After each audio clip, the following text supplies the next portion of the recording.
you weren't put on the road to stardom. It wasn't like, you know what I mean? Like, it was art first. Mandalorian, Black Panther, Oppenheimer, Tenet, and the composer for the film Sinners. And the Oscar goes to You're playing in a big business now Ludwig Göransson. Black Panther. Oppenheimer. Ludwig Göransson. with big success. You already won a Grammy today. I did, yeah. There's not many people like that dude, bro. He's like such a weirdo in the best sense. From Sweden to USC to 2 Grammys, the guy does it all. Does it sort of translate for you at all? I had expectations of a Star Wars sound like we've all heard, and this was something completely different. You've done some incredible work with Christopher. At what point did you realize that this was probably going to be the most ambitious thing that you'd actually worked on? There's 21 tempo changes in this piece of music. How the hell are we gonna be able to record this live with an ensemble, with real musicians?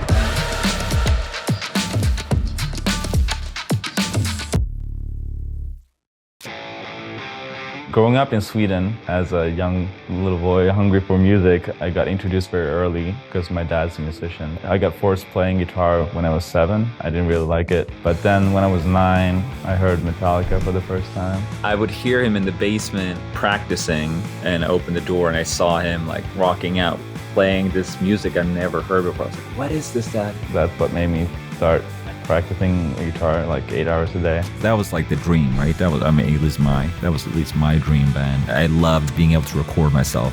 I had like a 4-track portable recorder that I was experimenting with at home. And I also went to music elementary school. So all my friends were also in music, and I was able to start a band. In high school, I got introduced to jazz. And also in high school, I got also introduced to classical music. When I was 17, that was the first time I got an opportunity to write for orchestra. So before that, I was a metal guitar player. I played Metallica. I was like listening a lot to classical music, playing jazz. And that's what I did the most of my part in college too. Right after college, I moved to LA. I knew that I wanted to do film scoring. It was very complicated to try to find colleges and try to find schools, and I had to do it, all by myself. No counseling, all that was so foreign. Like, this was 2006, so the websites were still kind of ugly looking, and I'd never been to the States. I didn't know anyone in the States. It was very, very, very, very, very far. Hey man, this is Brian calling you from LA. It's sunshine every day.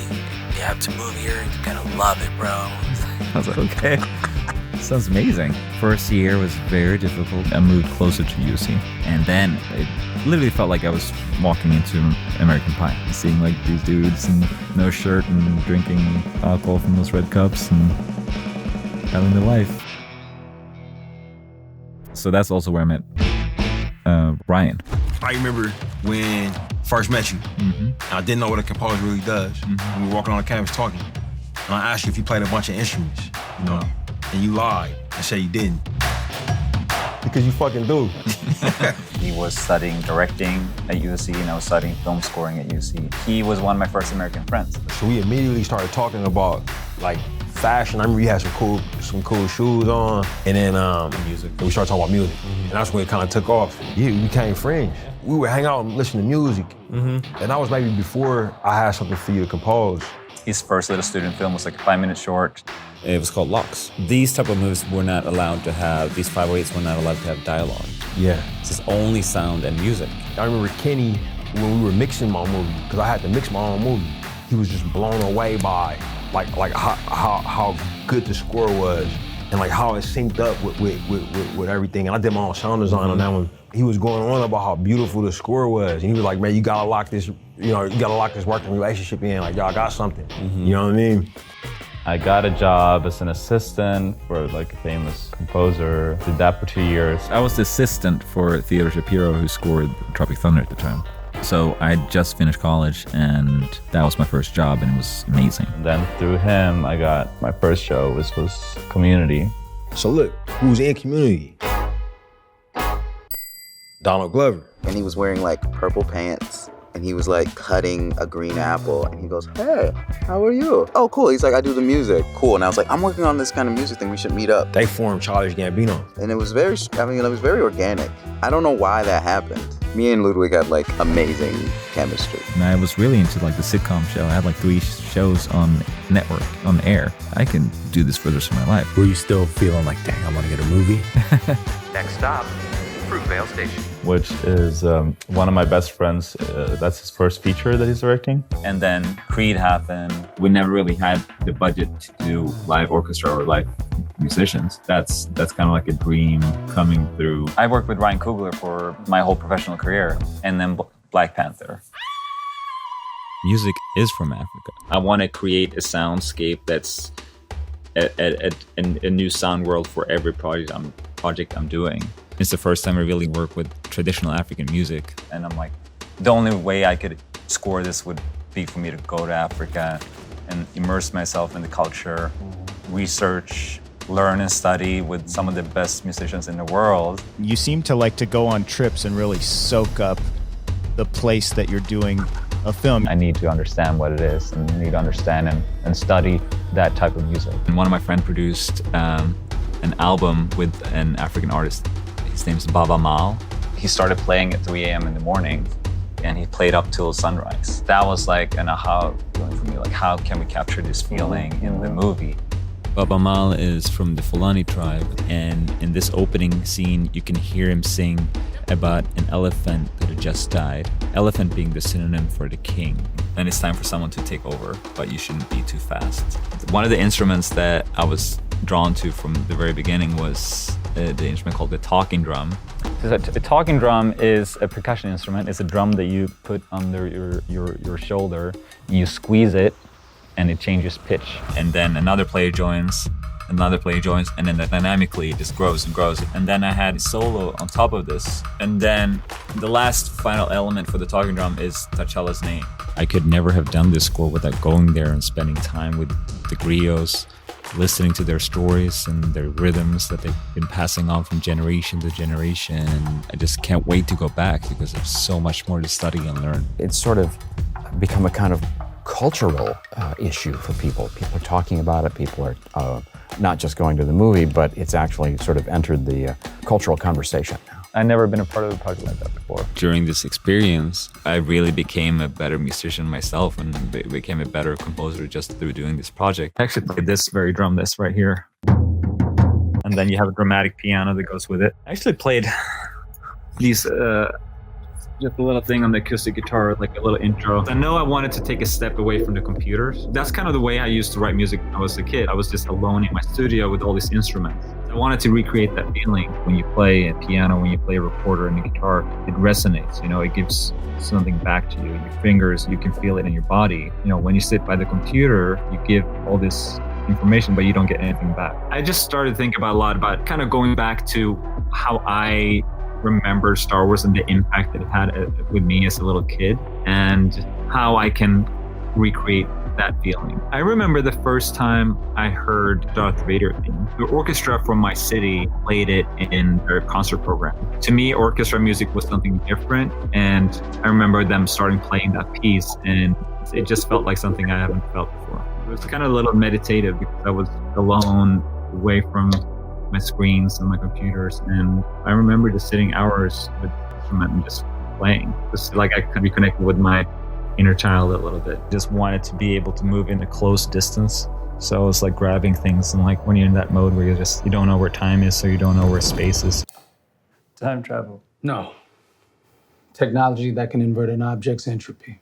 It's quite distinct from time travel per se, or time travel movies. This is the first time I worked with Christopher Nolan. I need the composer to get involved at script stage. It was like, hey, you want to read the script tomorrow for my new film?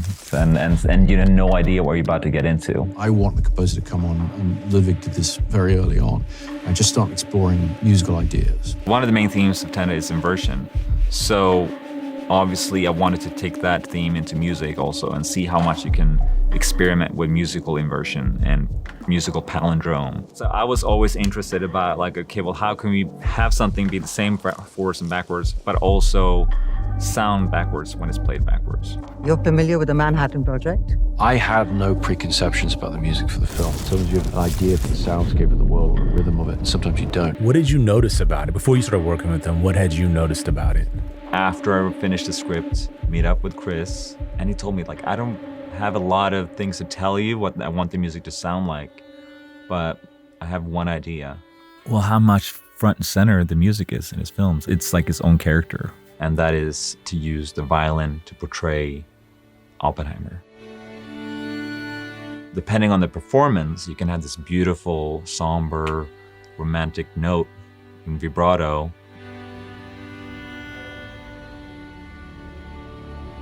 And depending on the intensity of the vibrato, you can switch it to something horrific. And now I am become death.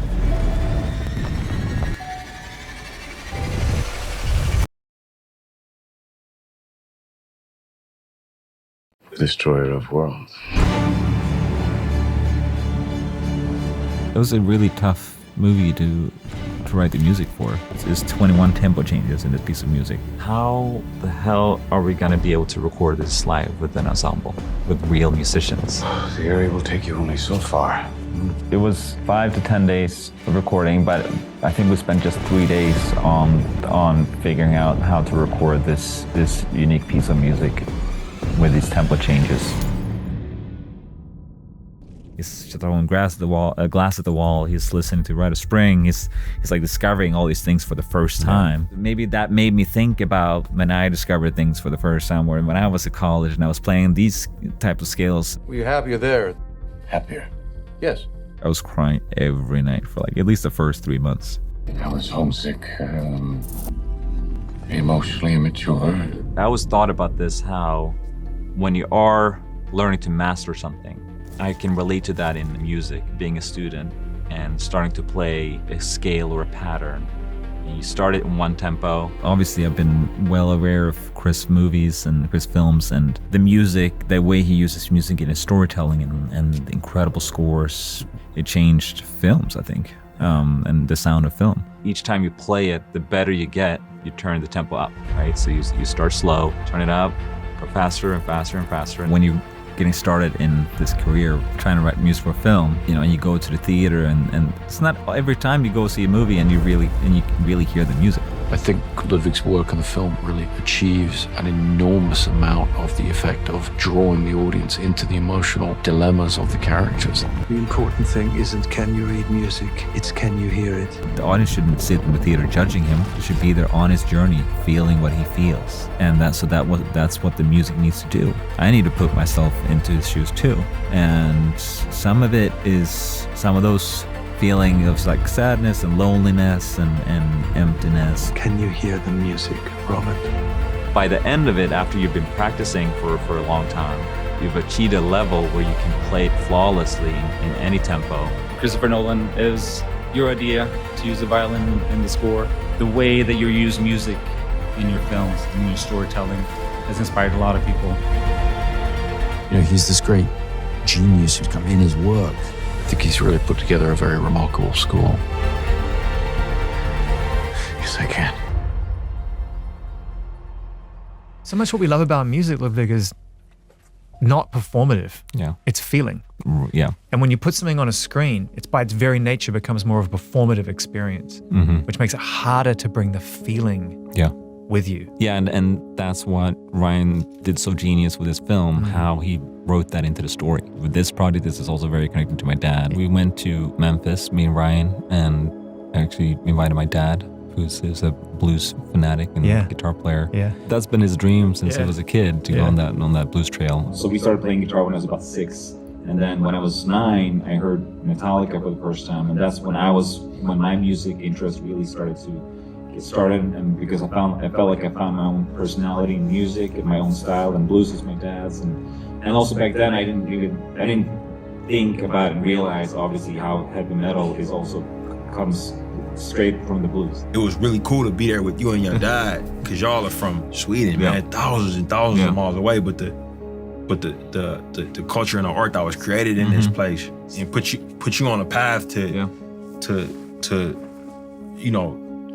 doing what you do. Yeah. You know what I'm saying? Like it was amazing. Yeah. And then going to Indianola and being in BB King's bar where it's shut down and it's all engineered, bust all his equipment, and y'all got to play with his guitars on his stage, you and your dad. Yeah. I was like, yo, this is crazy. It's so far away from my dad and how he grew up on what he did, but like he felt so at home there. He understands it without understanding exactly what they're saying, because like he when he heard the blues for the first time when he was 1964, you know, he didn't really understand the lyrics. It just but that music changed his life. When I was a kid and writing music, I was just in our basement, just like jumping around from like the drums to the guitars, and just felt like just being around toys. I also want to give a special shout out to my dad, who started playing guitar with me when I was 6 years old. He's here in the back, so thank you, Dad, for always supporting me. Thank you. Fucking Metallica show now, mate, are you? You done it never. I told you you'd make it here. What made me want to write music for film was that I got a chance to write in any kind of style, type, and genre. When I moved over here, I was dreaming to work with American, you know, filmmakers and American artists. I love American film. I love American music. And somehow I was lucky enough to meet these incredible artists and collaborators. And, you know, the first time when I met Ryan Coogler, we were still in college, and I could immediately tell, like, what incredible visionary he was and how special and brilliant this person was. And same with Childish Gambino. When we started working together, it was every song we did, it was like, this is the best thing ever created. So you go into deep black hole, and which is a fun place to be. And I guess that's why I'm in this, you know, to get those moments when you feel like there's no time, there's no sense of time.